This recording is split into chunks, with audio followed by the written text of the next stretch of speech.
நம்ம Ashwin sweets and snacks export பண்றதுக்கு 7373041434 மற்றும் www.ashwinsweets.com கான்டாக்ட் பண்ணுங்க.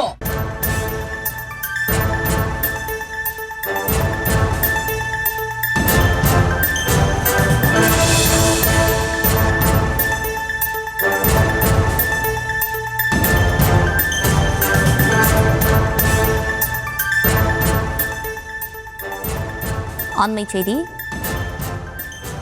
தென்மேற்கு வங்கக்கடலில் காற்றழுத்த தாழ்வு பகுதி காற்றழுத்த தாழ்வு மண்டலமாக வலுப்பெற்றிருக்கிறது.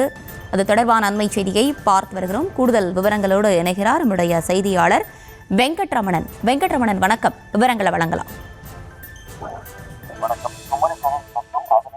தென்மேற்கு வங்கக்கடல் இலங்கை பகுதிகளில் நேற்று முன்தினம் உருவான காற்றழுத்த தாழ்வு பகுதி நேற்று ஆழ்ந்த காற்றழுத்த தாழ்வு பகுதியாக வலுப்பெற்றிருந்த நிலையில நேற்று இரவு 11:30 மணி நிலவரப்படி அதே பகுதியில தற்பொழுது காற்றழுத்த தாழ்வு மண்டலமாக வலுப்பெற்றிருக்கிறது. இந்த காற்றழுத்த தாழ்வு மண்டலம் அடுத்த 12 மணி நேரத்துல தென்மேற்கு வங்கக்கடல் மற்றும் அதனை ஒட்டிய இலங்கை பகுதிகளில் கிட்டத்தட்ட வடக்கு வடமேற்கு நோக்கி நகர்ந்து ஆழ்ந்த காற்றழுத்த தாழ்வு மண்டலமாக மேலும் தீவிரமடையும் என இந்திய வானிலை ஆய்வு மையம் தெரிவித்திருக்கிறது.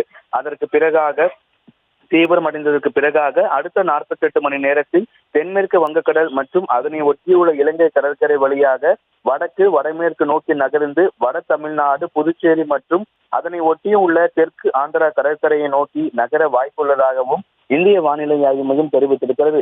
இந்த காற்றழுத்த தாழ்வு மண்டலம் ஆழ்ந்த காற்றழுத்த தாழ்வு மண்டலமாக வலுப்பெறும் என கூறப்பட்டிருந்தாலும் அதற்கு பிறகாக புயலாக வலுப்பெறுமா அப்படிங்கிறத தொடர்ந்து இதனுடைய நகர்வுகளை பொறுத்து அது கணிக்கப்படும் என கூறப்பட்டிருக்கிறது. இந்த காற்றழுத்த தாழ்வு மண்டலம் காரணமாக வட கடலோரம் ஒட்டியிருக்கக்கூடிய மாவட்டங்கள்ல 29ஆம் தேதி அதி கனமழைக்கான ரெட் அலர்ட் எச்சரிக்கை என்பது விடுக்கப்பட்டிருக்கிறது. இந்த காற்றழுத்த தாழ்வு மண்டலம் ஆழ்ந்த காற்றழுத்த தாழ்வு மண்டலமாக வலுப்பெறக்கூடிய அந்த நேரத்துல ஏற்கனவே இவர்கள் குறிப்பிட்ட அந்த வட கடலோர மாவட்டங்கள், அதே போல பாண்டிச்சேரி, காரைக்கால் உள்ளிட்ட மாவட்டங்கள்ல தொடர்ச்சியாக 28ஆம் தேதியிலிருந்து 30ஆம் தேதி வரை 3 நாட்களுக்குமே இந்த வட தமிழகம் ஒட்டியிருக்கக்கூடிய மாவட்டங்கள்ல அதி கனமழைக்கான ரெட் அலர்ட் எச்சரிக்கை விடுப்பதற்கான வாய்ப்புகளும் இருக்கிறது.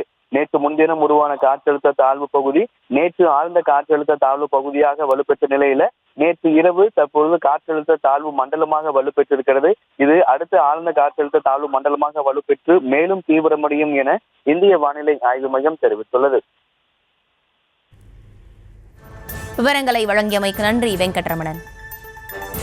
நம்ம Ashwin sweets and snacks export பண்றதுக்கு 7373041434 மற்றும் www.ashwinsweets.com கான்டாக்ட் பண்ணுங்க.